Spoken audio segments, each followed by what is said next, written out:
D'abord, premièrement, nous avons tenu d'abord d'excuses à ma maman surtout pour l'acte où tu connais et puis na papa papé. Naza Moutou, c'est vrai que l'acte de Salama qui est ma belle, je reconnais. Si il faut la salle à prison pour la Wana, jugement et Salama, Naza prête.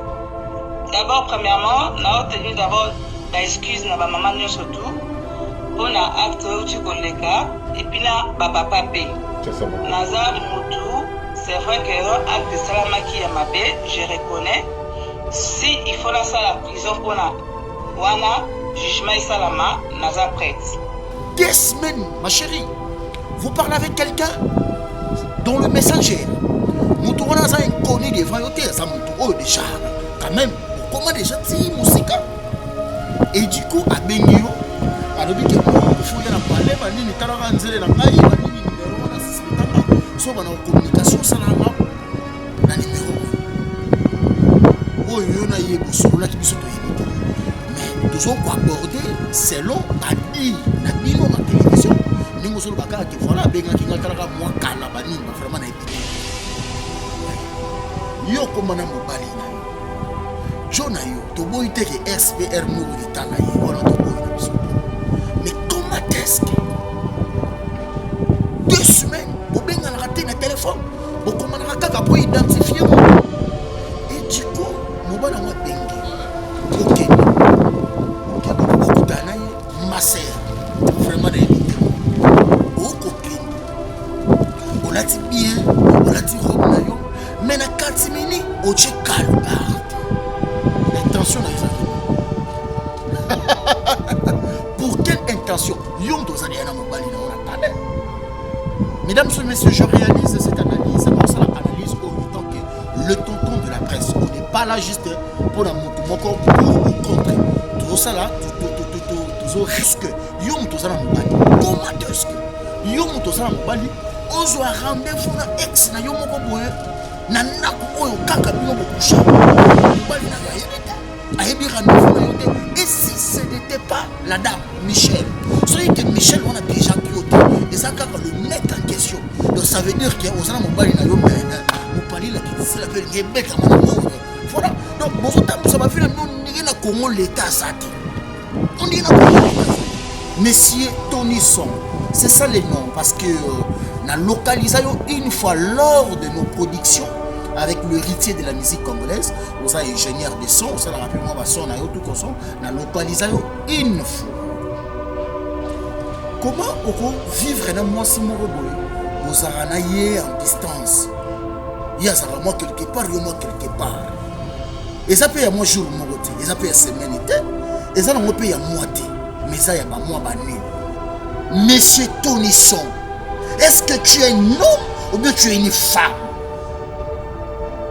Votre dame a séquestré maîtresse.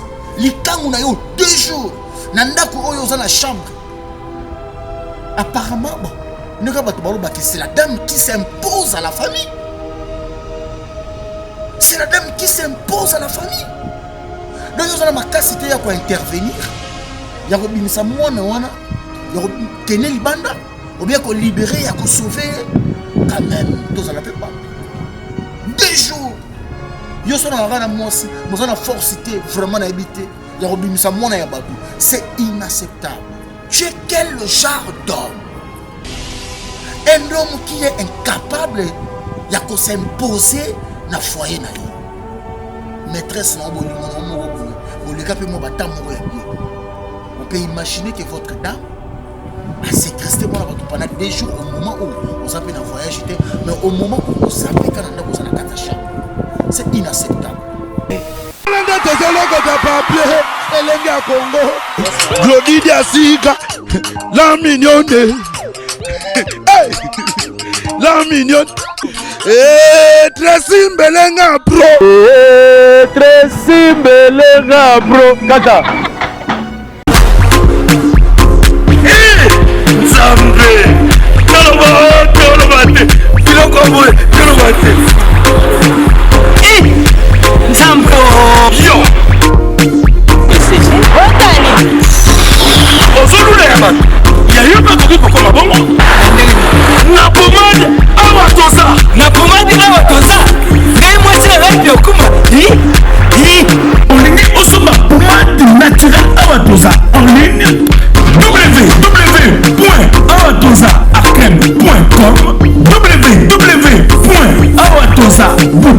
Vodacom. Soit appelez au numéro 00 33 75 11 10 975. Bonne adresse, il y a Kosomba Pomade Awatuza, 70 rue Marcadet, 18e arrondissement, métro Marcadet, ligne 4.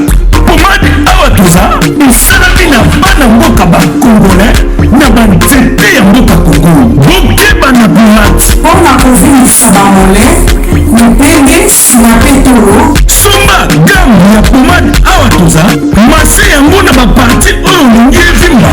Sima ya 3 mois, on fait résultat. Allez. La pommade Awatuza, moi c'est la pas commune qui bocone. La pommade Awatuza. Maxi Bio Café. Yango.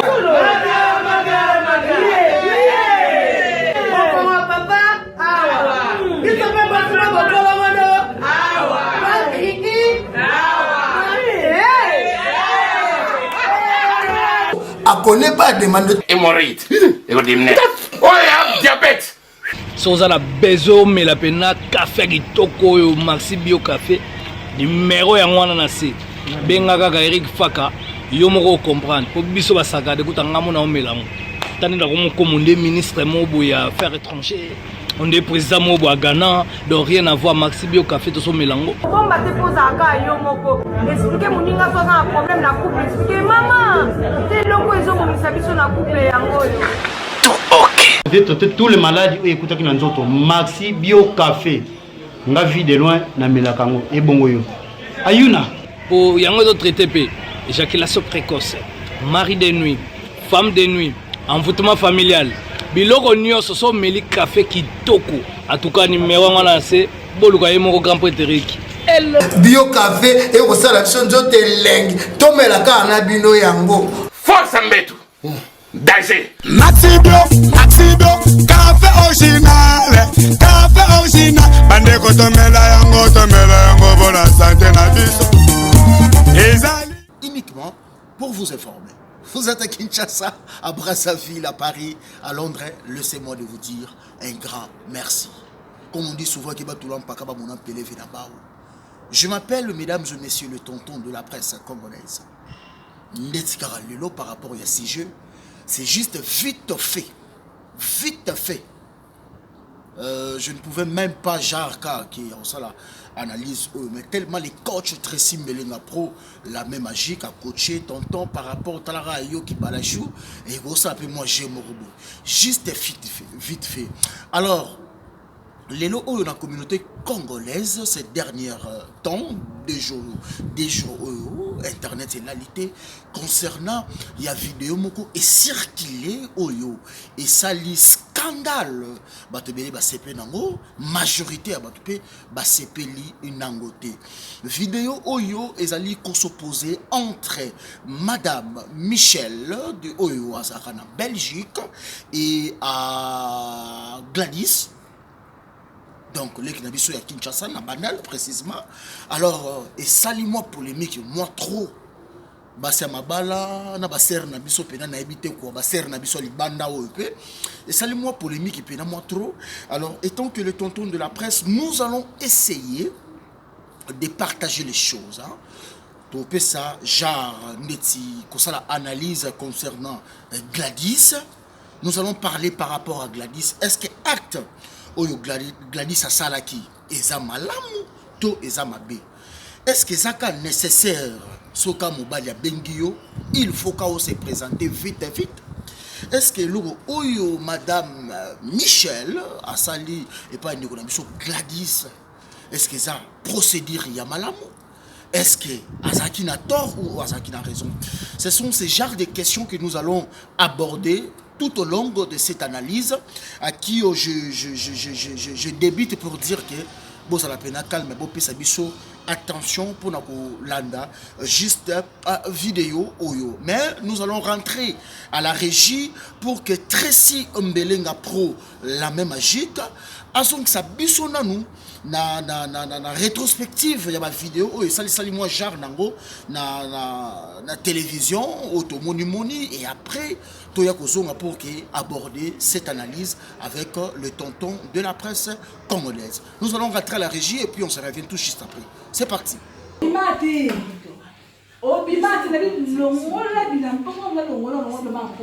Longola bilamba longola dama osama pamba mami okolongola ipamba ça parce que bilamba je te jure na tu as kinga na mo de expliquer so qui na cheyo na kana longola parce que dama tu as na personne bilamba ni caressant préserver bilamba elango longola na bi longola to sama kabo yelaki message comment yelaki ni quand c'est que j'avais envie de toi tu étais tout excité moi je t'ai écrit. J'avais envie de... Tu étais toute excitée, oui, non? Non, mais comment tu m'as... Eh, oh, ça me s'en non, moi je suis...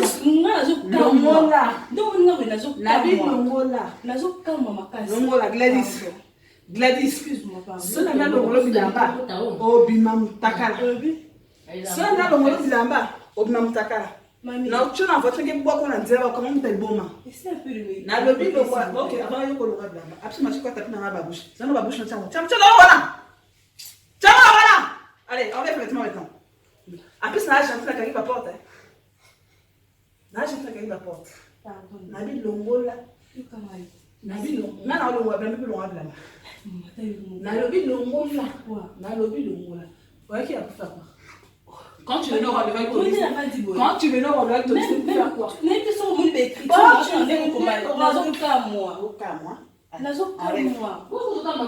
nabi alongola on tient dit à faire soupa on tient la photo mutaka ou pas yo me balo yo ebité on tient la photo mutaka mambi mo balo yo ebité oh coucha.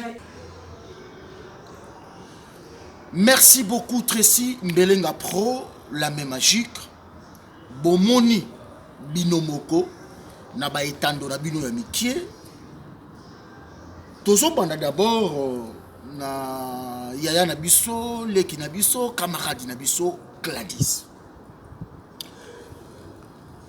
Kosa la relation na mobali na oyo to benga ka réseaux sociaux, genre Facebook, genre WhatsApp, genre Viber, Instagram, Twitter, et ça m'a bêté, Messenger, et ça m'a bêté.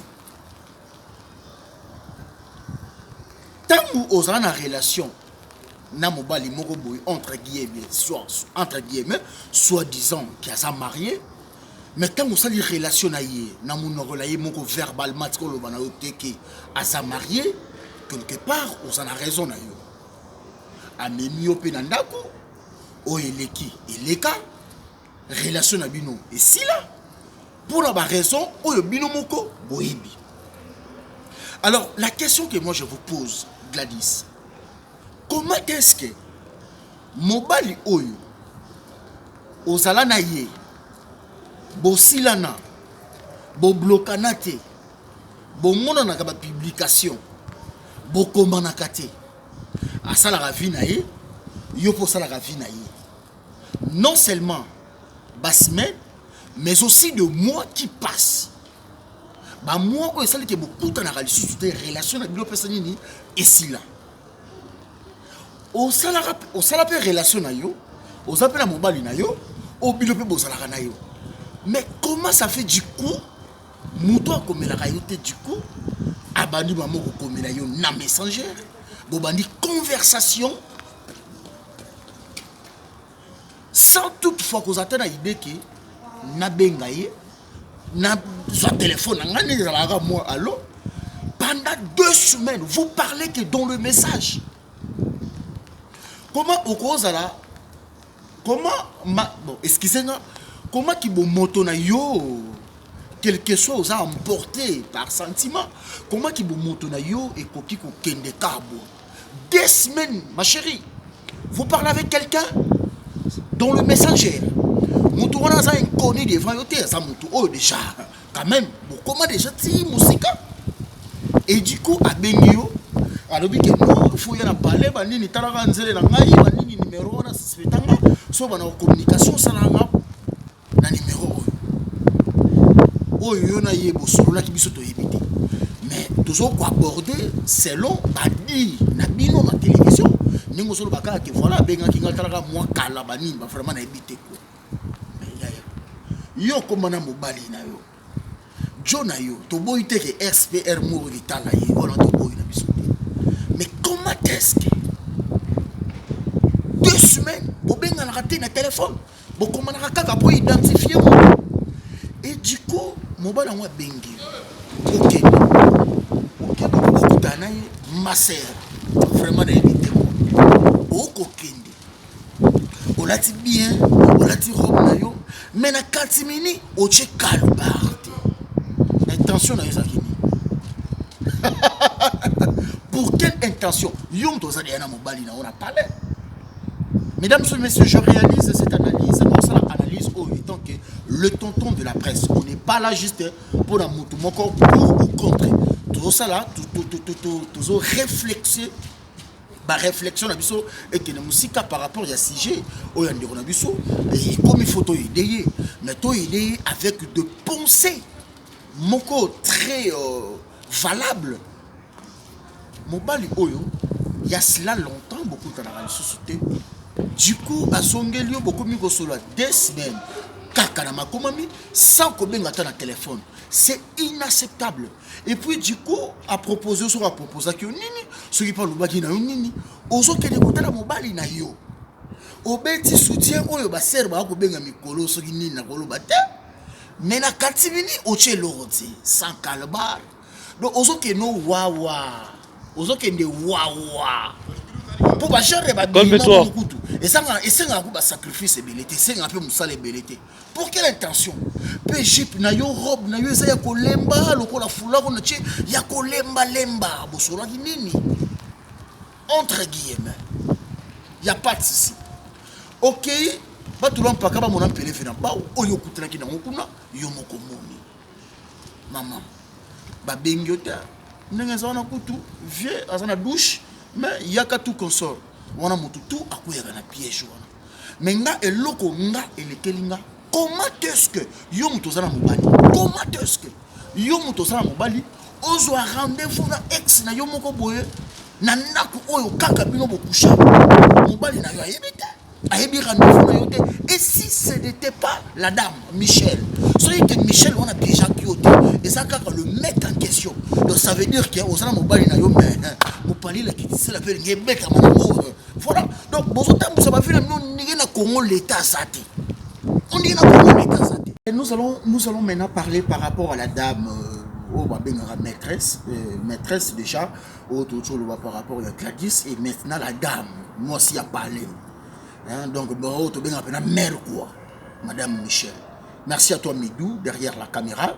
Merci à tout le monde. Bah, tout super. Moi, attention, on a comme Junior Kabananga, Okocha, mon cher ami, et Madame Chimène Diop, pourquoi pas les dragons de la monnaie, non, mon cambo. Et Get Kalula, serrement, première qualité à cycle, on a vraiment évité quoi. Bah, Biata Océan, la Jean Pichou Amadou, Clarisse Minayam, et acheter la merveille, bah, tout le monde, on a trouvé vraiment évité quoi. Aux on a peine à moi regarder, hein, moi, bah, argument, moi, bah, commentaire, Madame Michel, comment on a d'abord boyé, n'a évité, moi je dis pas physiquement, mais comment on a eu bonnement photo na yo, mais tu es une dame aussi magnifique. Tu es une dame magnifique. Nanenga ma bête vraiment, nanenga ma bête. Oh moi c'est bien. Comment peut-on imaginer mobali na yo, n'a évité, on a au côté de la vie privée à Batouté, j'aime pas. J'aime pas qu'on compte la vie privée à Batou. Mais comment peut-on imaginer et que mobali oyo sarana ye azalaka na Kinshasa yo zalaka na Poto. Bon, on peut comprendre hein, et ça on peut makambo ya kana mais moi si quand mutayaka moi si peut mutazongaka. Monsieur Tony Son, c'est ça le nom, parce que na localisé une fois lors de nos productions avec l'héritier de la musique congolaise, aux ingénieurs de son, ça la rappelle moi son na yo tout comme son, na localisé une fois. comment vivre dans moi si mon robot vous aranaillez en distance? Il y a moi quelque part, il y a moi quelque part. Et ça peut y avoir moi jour mon côté, et ça peut y avoir semaine, et ça peut y avoir moitié, mais ça y a moi bané. C'est inacceptable. Parce que vie où Michel a salarana, poto, Michel aurait bien monté. Vie où Michel a salara, n'a qu'à ça. Michel a payé bien monté. Mais tant aussi qu'en réalité commis, Madame Michel, pensez-vous réellement? Pensez-vous réellement? Aux amois-ci, avec tout le respect, il faut respecter ma maman. Il y a des gens qui disent voilà, que Michel a lesbienne, a bisexuel. Ça veut dire que Moutou Oyo a bimarana bassi, Moutou pas bimarana mibali. Bon, voilà, on les a entre guillemets, on les a selon les téléspectateurs, internet, basoloba. Mais comment est-ce que Madame Michel, pensez-vous réellement et que ezalaki vraiment actement normal pour nayo ya ko séquestrer moi na bateau pendant 2 jours? Pensez-vous réellement qu'il y a un acte oyo salaki ko beta moi na bateau ko sale moi ba France moi ba touche moi bani par rapport à habiter vraiment na habiter quoi? Tu pensais réellement que ça mécanisme moi ya bien pour que le mec Tony Alingayo de plus, vous ne voyez pas quelque part au côté ici dans de merde, en fait au côté ici na ba merde oh lelo et ko louke la op ba problème genre que poursuite judiciaire là nayo au séquestré mon abatou au maltraité au salier ba jarmon ba touchement dans autres naye au filmer et en plus vous publier encore quel que soit le bata moi ça qui mobali na oso qui na ba bota qui na mobali na yo maman loba na ngala mokili oyo nani oyo moi si ona na bimana mobali ya mutute basi tout le monde ona banzela ba mobali ya batu ni balo tout le monde ona banzela ba na basi ya batu yo kolo ba so lelo ke bana yo zala ti lelo o ndo kola bo yo tikola bimana mobali ya mutute quelque part. Donc c'est la question que tout va se poser. Le yon on zana otikala na yoko bimate na mobali ya mutu. Donc point fort na yo, qualité na yo, pour na kokanga mobali na yo, il faut ko piéger mbanda, ko yena ndako, ko maltraiter ye, ko beta ye, ko kotisa ye misapi. Na nzoto na bino basi 2 jours mais ozola la muka ozoli apé ozola la paix ozobi mapé mais conscience na yo yebike ezana mwana batu bona na kanga ekuna 2 jours et puis yo papa monsieur Tonisson, est-ce que tu es un homme ou bien tu es une femme? Votre dame a séquestré maîtresse Likangu na yo 2 jours. Nandako oyo za la chambre. Apparemment, bon, c'est la dame qui s'impose à la famille. C'est la dame qui s'impose à la famille. Donc yo za la capacité ya ko intervenir. Ya ko bimisa mwana wana, ya ko tenir libanda, ou bien ko libérer ya ko sauver quand même tous à la pas. 2 jours. Yo so na ngana mwasi, mo na forcité vraiment na habiter. Ya robimisa mwana ya batu. C'est inacceptable. Cause la gigolo ne batu bazolo bon vraiment ngana ko contre terrain o eza yanga te. Cause la gigolo bon na habiter nga vraiment na habiter nga te. Nga vraiment na habiter quoi. Nga ba kamwa na kota na ngate. Mais yango mutu ko empêcher te pour cause la mobali. Yango mutu ko empêcher te pour que ozala papa, ozala un autoritaire. Vous savez, un homme n'a pas besoin que le monde le respecte. Mais un homme, il a besoin que sa femme le respecte. Un homme n'a pas besoin que le monde le valorise. Que le monde sache qu'il est homme. Que le monde sache qu'il est boss. Que le monde sache qu'il est roi. Que le monde sache que c'est lui le chef. Parce que le chef reste le chef. Même quand il a déconné. C'est le chef. Mais toi, tu es quel genre d'homme? Tu es quel genre d'homme? Un homme qui est incapable de s'imposer dans le foyer. maîtresse na bolingo na moko boye boleka pe mo bata moko ya bien. On peut imaginer que votre dame a séquestré moi pendant 2 jours au moment où vous avez un voyage, mais au moment où vous savez qu'on a dans la chambre. C'est inacceptable. Michel et le Sali, vous êtes obligé de le payer de manière nuance. Au perdre d'abord, vous avez évité. Au perdre les balles en ayo. Au perdre bon habité ce sali balle ce ça gère qui bon vraiment na habité yara to fan na habité quoi bon habité au perdre les balles na yo au perdre vie na yo au perdre marambutu parce que yo soit disant na yo zaka awa mondela pesa mutu nyonso chance mondela pesa mutu nyonso opportunité mais ayiba biso ka moi cerveau donc so ba yibio cerveau na yo wana c'est fini. Pourquoi na erreur moko sima ya kano kende kosala oyo ememi opena ba problème. Ba maman na biso to benga ba combattants. Ba ndeko na biso ba maman na biso ba Paris, ba Bruxelles, ba Hollande, ba Pays-Bas, de partout dans le monde, ba Boudens tout consort. Ba mère na biso. Vous allez continuer toujours avec vos genres de délire wana ya robimanga ya kosala ba n'importe quoi. Si j'ai un moyo ndeko na bino moi si ba maltraité. Vous allez dans la vidéo. Donc vous allez continuer à commenter, non, ça libère, non, nous devons pour ça aide. Nous devons pour ça aider.